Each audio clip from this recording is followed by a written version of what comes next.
வலையொலி நேயர்கள் அனைவருக்கும் என்னுடைய அன்பான நல் வணக்கங்கள். சிவாலயம் அறிவோம் வரிசையில் இன்று நாம் முதலாக அறிந்து கொள்ளக்கூடிய சிவாலயம் திருத்தியமலை. ஏற்றமான வாழ்வருளும் அருள்மிகு ஏக புஷ்ப பிரியநாதர் தாயினும் நல்லாள் திருக்கோயில், திருச்சி மாவட்டம். தென்னாடுடைய சிவனே போற்றி, எந்நாட்டவர்க்கும் இறைவா போற்றி, பராய்த்துறை மேவிய பரனே போற்றி என்று பக்தி பரவசத்துடன் வணங்கிப் பரவும் பொன்னார் மேனியனான 1000 நாமங்கள் கொண்டருளும் சிவபெருமான் ஏக புஷ்ப பிரியநாதன் என்னும் திருப்பெயரோடு ஈசன் அமர்ந்து அருளும் தலம் இது. தரை மட்டத்தில் இருந்து சுமார் 200 மீட்டர் உயரத்தில் உள்ள திருதேசமலை என்ற திருத்தியமலை ஆகும். திருத்தியமலைக்கு வந்து ஏக புஷ்ப பிரியநாதரையும் தாயினும் நல்லாளையும் தரிசித்து வழிபட்டனராம் அகத்திய முனிவரும் அவர் மனைவி லோபாமுத்திரையும். இக்கோயில் திருமணத்தடை, கல்வித்தடை, மணமக்களிடையே ஏற்படும் பிரச்சனைகள் முதலான எல்லா பிரச்சனைகளையும் தீர்த்தருளும் அன்னையாக திகழ்கிறாள் தாயினும் நல்லாள். 6 வெள்ளிக்கிழமை அம்பாளுக்கு அர்ச்சனை செய்து வழிபட்டால் போதும். சூரியனை கண்ட பனி போல தடைகள் தானே விலகும். படியேறி சென்றால் தெய்வானையுடன் அழகன் சுப்பிரமணியர் அருட்காட்சி தருகிறார். இவர் சத்துருக்களை அழித்து காப்பாற்றுபவர். நீதிமன்ற வழக்குகளில் வெற்றி பெற இவரை சரணாகதி அடையலாம். செவ்வாய் சஷ்டிகளில் இவரை தரிசித்தால் சத்துருக்களால் வரும் தொந்தரவுகள் நீங்கும். அதிகார நந்தி அம்பாளுக்கும் இறைவனுக்கும் இடையில் அமர்ந்தவாறு சுவரில் உள்ள துவாரம் மூலம் இறைவனை தரிசிக்கிறது. இக்கோயில் ராஜராஜ சோழனின் மகன் ராஜேந்திர சோழனால் கட்டப்பட்டதாக கல்வெட்டு கூறுகிறது. ஏக புஷ்ப பிரியநாதர் என்ற பெயர் இறைவனுக்கு வந்ததற்கு சுவையான வரலாறு உண்டு. இறைவனால் படைக்கப்பட்ட எத்தனையோ மலர்கள் இறைவனுக்கு சாத்தப்படுகின்றன.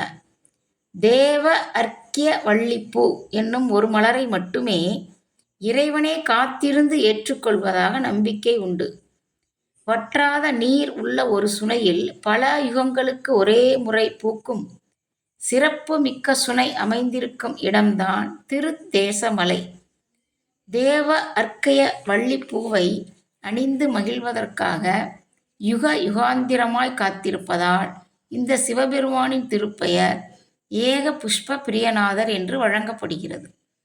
தேவ அர்க்கைய வள்ளிப்பூ மலர்ந்து இறைவனிடம் சேர்வதை பார்க்க விரும்பி பிருங்கி முனிவர் அந்த அருமையான நேரத்தை நோக்கி தவம் இருந்தார். திருத்தியமலையில் பல கிளிகள் இருந்தன. அவற்றுக்கு இப்பூ பூக்கும் நேரமும் காலமும் தெரியும். அந்த விவரத்தை அவை தமக்கிடையே பேசிக்கொள்வதை பிருங்கி முனிவர் கவனித்தார். விவரமும் புரிந்து கொண்டார். அப்போதிலிருந்து அந்த கிளிகளையும் கவனித்து வந்தார். அந்த புனிதமான நேரமும் வந்தது. சுனையில் தோன்றிய சங்கு போன்ற தேவ அர்க்கைய வள்ளிப்பூ மெல்ல நகர்ந்து போய் ஏக புஷ்ப பிரியநாதரின் சிரசில் அமர்ந்த அரிய காட்சியை கண்ட பிருங்கி முனிவர் ஆனந்த கூத்தாடினார். பிருங்கி முனிவரையும் கிளிகளையும் தன்னடி சேர்த்தருள் செய்தார் இறைவன். கோயிலில் ஒவ்வொரு திங்கட்கிழமையும் சிவலிங்கத்திற்கு வில்வத்தாலும் ஆவுடையாருக்கு துளசியாலும் அர்ச்சனை செய்யப்படுகிறது. பிரம்மகத்தி தோஷம் நீக்கும் பரிகாரத் தலமாக திகழ்கிறது திருத்தேசமலை என்ற திருத்தியமலை.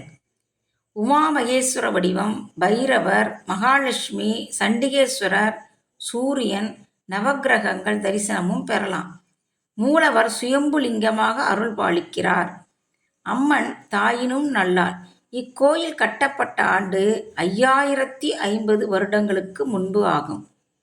இக்கோயில் அமைவிடம் திருச்சியிலிருந்து துறையூர் செல்லும் வழியில் திருப்பைஞ்சிலி இருந்து 12 கிலோமீட்டர் தொலைவிலும், பெரமங்கலத்திலிருந்து 10 கிலோமீட்டர் தொலைவிலும், முசிறியிலிருந்து மூவானூர் செல்லும் வழியில் 15 கிலோமீட்டர் தொலைவிலும், துறையூரிலிருந்து 17 கிலோமீட்டர் தொலைவிலும் இக்கோயில் அமைந்துள்ளது. இக்கோயிலுக்கு வந்து இறைவனின் அருளாசி பெறுமாறு அனைவரையும் அன்போடு கேட்டுக்கொள்கிறேன். அனைவருக்கும் நன்றி, வணக்கம். இந்த காணொளி பிடித்திருந்தால் லைக் செய்யவும், சப்ஸ்கிரைப் செய்யவும், ஷேர் பண்ணவும். நன்றி, வணக்கம்.